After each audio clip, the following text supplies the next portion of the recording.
is done. It is simply time to fight.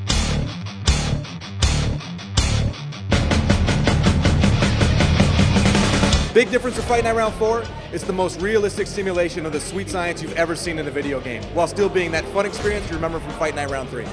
Well, I think that Fight Night Round 3, it was very big on the next generations when they launched, but it was essentially still a game that was kind of current gen under the hood, but looked really good. They just up-res the graphics. And I think that when you really take advantage of all the power on the next gen consoles, you want to take steps forward, you want to push the boundaries. Rushing blow from Muhammad Ali. It's built from the ground up with a new physics-based gameplay engine.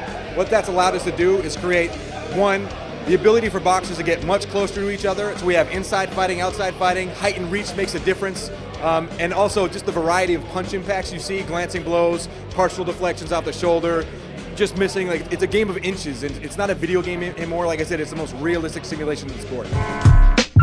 Mike Tyson, not only is he like one of the most devastating heavy hitters in heavyweight history, but he's also probably one of the most devastating video game bosses of all time. And so to have both of that in one guy is pretty big. And obviously Muhammad Ali, the greatest heavyweight champion of all time, probably the greatest of all time in boxing. It doesn't get any bigger than that. So to have them both is like, it's a dream come true. Well, right now we're just talking about it being the biggest roster of any Fight Night game to date. As far as specific names and numbers, still finalizing all that stuff. But like I said, it's going to be the biggest one yet.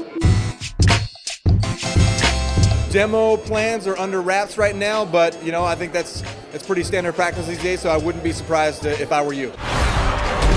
Summer this year, 2009, looking around June, but the date not totally specific.